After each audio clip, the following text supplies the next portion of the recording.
When you think of the world's longest-running feuds, one stands out. A rivalry shaped by the scars of history, politics, and a line drawn across a map. I'm talking about India and Pakistan. Buckle up, because this one's complicated. Let me take you back to 1947. British rule in South Asia ends, and the subcontinent gets split into two countries, Hindu-majority India and Muslim-majority Pakistan. But the way it was done, rushed, chaotic, led to one of the largest mass migrations in history. Millions forced to flee, violence everywhere, and right at the center, the princely state of Jammu and Kashmir. Here's the twist. Kashmir had a mostly Muslim population, ruled by a Hindu prince. Under pressure and facing an invasion, he decided to join India. Pakistan? Not happy. That decision sparks the first war between the two new countries. And the fighting didn't stop there. Over the next few decades, India and Pakistan went to war 3 more times. 1965, again mostly over Kashmir, 1971, which saw East Pakistan break away to become Bangladesh, and 1999, the high-altitude Kargil conflict in Kashmir.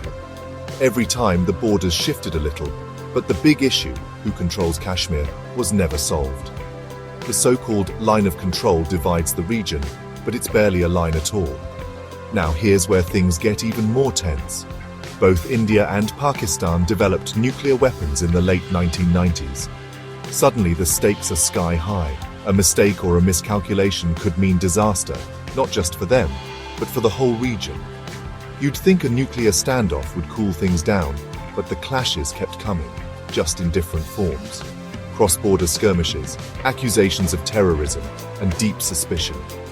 In 2019, India revoked Kashmir's special status, a move Pakistan condemned. Tensions rose again. There was a brief ceasefire in 2021, some hope, but the underlying issues stayed put.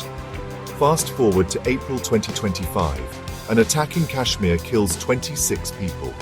The group claiming responsibility says it's against outsiders settling in Kashmir. India points the finger at militants in Pakistan. The fallout is immediate. India expels diplomats, shuts the border, and suspends a decades-old water treaty. Pakistan calls for calm, but the rift grows deeper. And here's the human side. Kashmir was seeing a tourism boom, millions visiting in recent years, before violence struck again.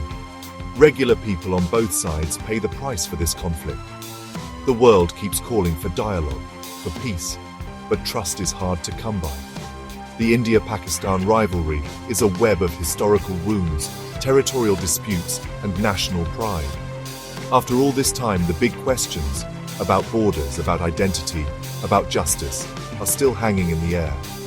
For now, the region holds its breath, hoping that peace will one day win out over rivalry.